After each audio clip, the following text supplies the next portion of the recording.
केंद्रीय विधि मंत्रालय ने इसका नोटिफिकेशन कल जारी किया। देर रात तक बहस सदन के अंदर चलती रही। इस नोटिफिकेशन के मुताबिक ये कानून 16 अप्रैल 2026 से लागू हुआ है और जानकारी ये भी है कि इसी को लेकर कई सारे सवाल भी विपक्ष के द्वारा उठाए जा रहे हैं। इसी महिला आरक्षण कानून के तहत लोकसभा और राज्यसभा की विधानसभाओं में महिलाओं की 33% जो आरक्षण की व्यवस्था है वो बनाई गई है। सितंबर 2023 में संसद से नारी शक्ति वंदन अधिनियम पारित किया गया था, जिसे महिला आरक्षण अधिनियम भी कहा जाता है। तो बड़ी खबर आपको बता रहे हैं और आज भी इस पर चर्चा जारी रहने वाली है।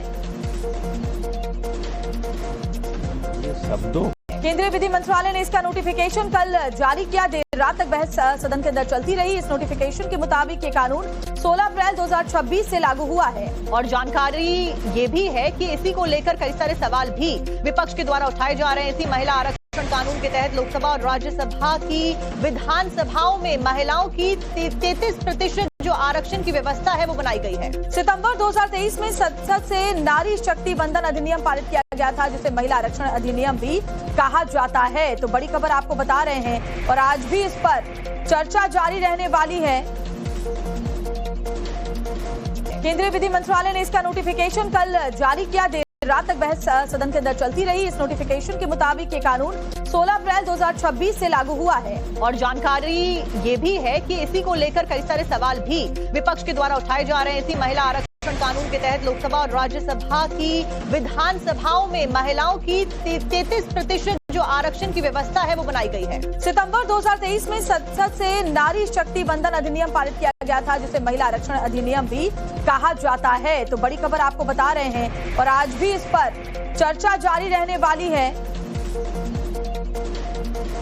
केंद्रीय विधि मंत्रालय ने इसका नोटिफिकेशन कल जारी किया। देर रात तक बहस सदन के अंदर चलती रही। इस नोटिफिकेशन के मुताबिक ये कानून 16 अप्रैल 2026 से लागू हुआ है और जानकारी ये भी है कि इसी को लेकर कई सारे सवाल भी विपक्ष के द्वारा उठाए जा रहे हैं। इसी महिला आरक्षण कानून के तहत लोकसभा और राज्यसभा की विधानसभाओं में महिलाओं की 33% जो आरक्षण की व्यवस्था है वो बनाई गई है। सितंबर 2023 में संसद से नारी शक्ति वंदन अधिनियम पारित किया गया था, जिसे महिला आरक्षण अधिनियम भी कहा जाता है। तो बड़ी खबर आपको बता रहे हैं और आज भी इस पर चर्चा जारी रहने वाली है।